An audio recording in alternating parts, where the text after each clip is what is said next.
Hi, this is Tatiana. As I like to say in the beginning of all my videos, I'm not a doctor. This video series is part of my own coping strategy, as well as my hopes are that I am validating someone's gut feeling regarding what they're going through.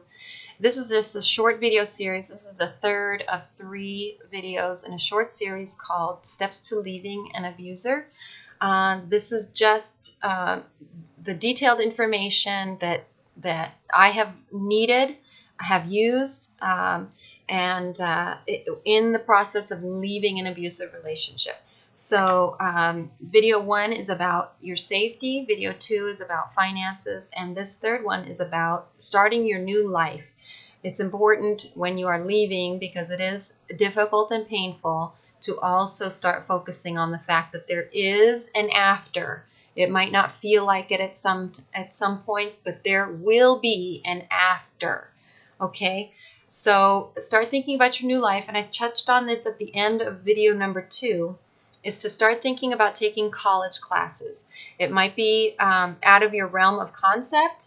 I have met several people in my life that truly had no idea that they could get into college, and what can I tell you? I love learning, so I've done school as much as I can, and I would still do more.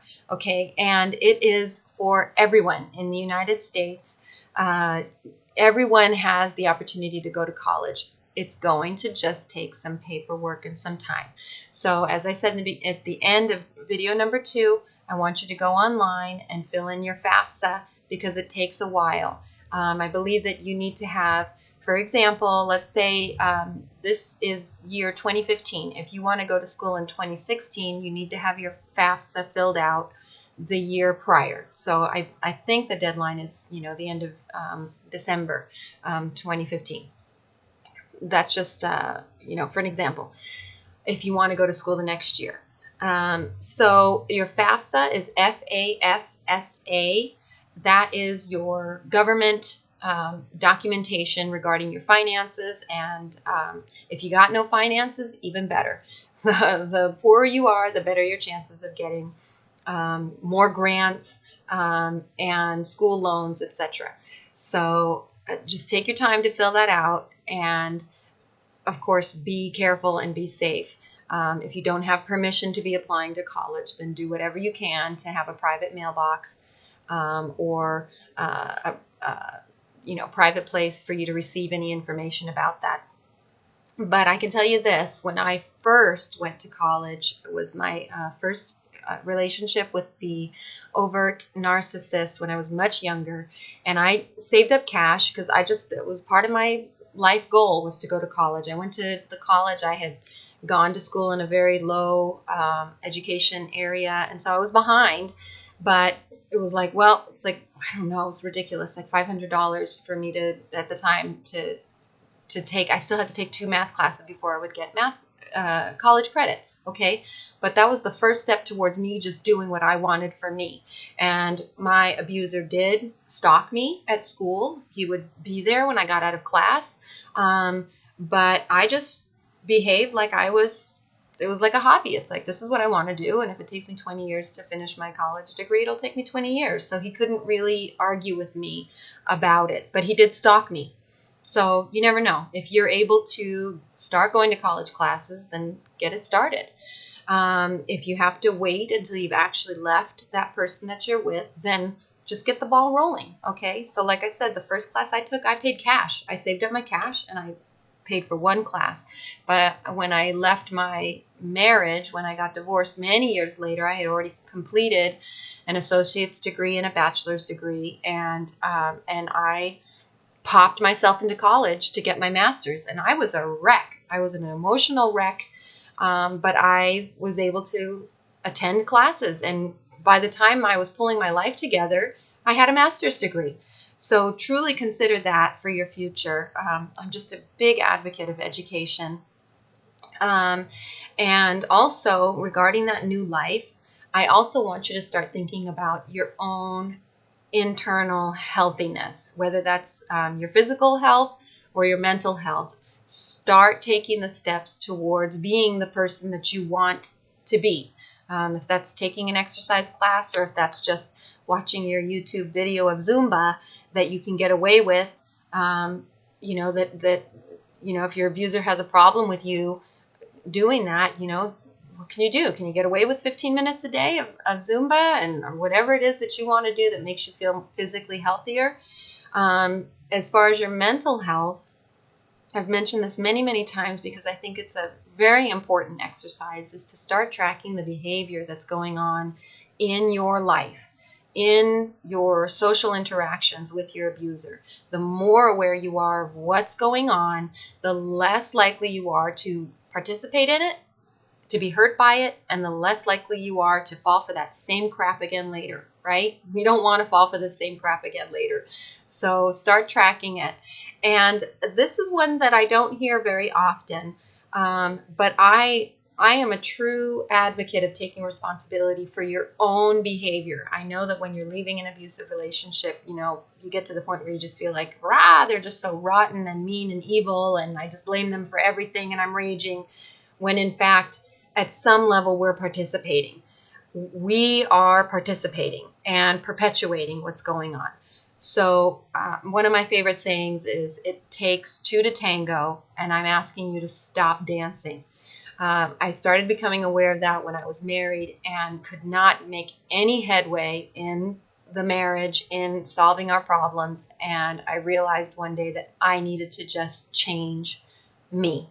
And anytime you want to change you can do it. You can just start changing yourself. And for me, it was anger and bitterness. I was truly raging with anger. I was afraid of my own anger. I didn't know if I could control it. And I started to, in fact, a wonderful neighbor who heard me yelling. Like I said, my ex-husband never raised his voice. No matter what he was doing to me, nobody else knew how miserable he was treating me and cheating on me. But my neighbor did hear me, and she heard me yell a lot. And one day she just said, I know you're having a hard time. This is all she said. I know you're having a hard time. Here's a book. And she gave me a book called The Dance of Anger. And it's about codependence, but it was about anger. And that book was a real kick in the ass for me. It was painful to go through what it had you go through, but I started to change me. And that was the beginning of me actually being able to leave the relationship, was to start gaining my own self-confidence.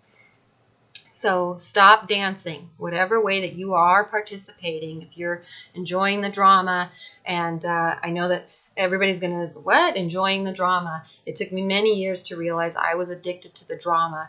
And I realized that my one ex-boyfriend used to say to me, we're just passionate. We're just a passionate couple. And many years later, I thought, I don't like being passionate. I don't want to be a passionate person. I'm passionate about certain things, but I was kind of separating the language of what he was saying. It's like, no, happy couples don't need to be screaming and yelling at each other and have that high level of stress. You don't have to be like that.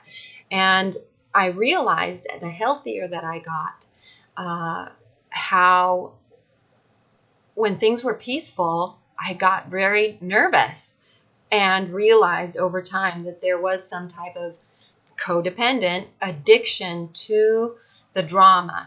Over time, especially, when you're in an abusive relationship for a long time, what happens is you develop an association that love is whatever that drama was, right? No, don't leave me. Okay, I'll stay because I love you. And your mind starts to make an association that drama is love. And you need to stop dancing and start filling yourself up with what true love is. And I noticed over time that true love is not dramatic. There are times of happiness, and then there are times of what I like to call joy. There's a difference between happiness and joy. I'm happy when I'm at a concert and I'm like right there up and the guy is yelling and, there's a crowd around me. I'm happy. I'm smiling. I can't stop smiling, right? And then there's joy. There's like, I did the laundry. I'm doing the dishes. My bathroom is clean and I have no drama today. And I'm just happy about that, right? I'm just joyful, right? It doesn't need to be spewing out of me like, oh my God, I'm so glad we had a good date today. Wow, he touched me while we were sitting on the couch, you know? You make that separation between what is healthy and what isn't. Let me see. I know I had something else written on my notes here. Please look for books that will help encourage you about positive associations. Like I said before, if you are in a truly abusive relationship, by the time we're ready to leave, a lot of us have been truly isolated from friends and family. And so start treating yourself as though you are your best friend. It is what caused me to first start praying. Like I said, I don't like to talk about religion because I don't want to turn anybody off. But that for me was when I started to develop a relationship with God. If you're not amenable to that, that's okay. Start at the very least, be your own friend. Think about the kind of friend you want to be with and start being that person, okay? Start loving yourself at a real, true level. Like, I don't feel good and I wish I had a friend to talk to. Well, go ahead and talk to yourself. If it's only in your head or if it's in the shower, wherever you can have some privacy, start talking and validating whatever it is that you're feeling. And then start planning positive time with yourself. What do you actually enjoy doing? There's an interesting scene in one of those Julia movies, something about the one where she's getting married several times and she doesn't know what kind of eggs she likes. That happens in an abusive relationship. We don't really actually know what way we like our eggs. Start thinking, do I even like that? I don't like that. Okay, well, as long as I'm stuck in this relationship, I'll go ahead and do that. But what do I like to do? One of the goofiest things that I did was I started to, many years ago, I learned how to make an amaretto sour. It's just a cocktail, and I used to make one before I went to bed. I would take a bath and have an amaretto sour, and I'm a super duper lightweight, so I'd probably only have maybe like 5 sips of it. But for some reason, for me, it was just like, I just love that almond flavor, and it just made me feel peaceful. So even it was just 5 minutes. It was 5 minutes of just private bliss, right? He didn't know anything about how important it was to me, but it was my own routine, which segues me to routine. When you are falling apart, it is hard even to just get out of bed. So I want to advocate for you to just come up with any routine. Pick 3 things that you get done in the day. If you are at that level, and I have been at that level, you pick 3 things that you do every day until you are able to get further than that. You just make a routine. Whatever it is, to this day, I will not start my day without coffee, which is common for most people. But that didn't start for me until actually when I got divorced. I'm going to wake up and I'm going to have my coffee. And then I'm going to, in my case, I'm going to read my worship story. And then I'm going to clean my house.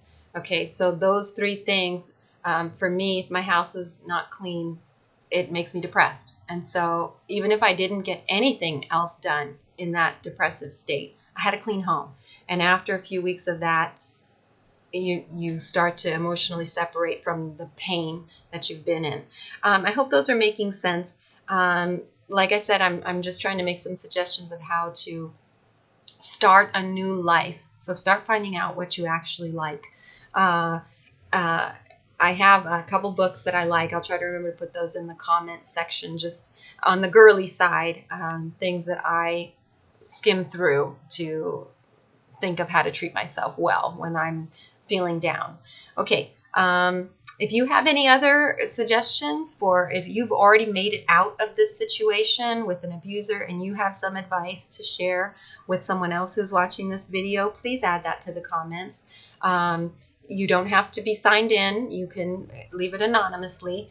But if you have some suggestions on living that new life or books that you recommend for someone else to read, just add them to the comments. It's for anyone who's coming here to get, if you found my video, you're looking for something. So if you have something to share with that person, please do. Okay, thank you so much. Much love.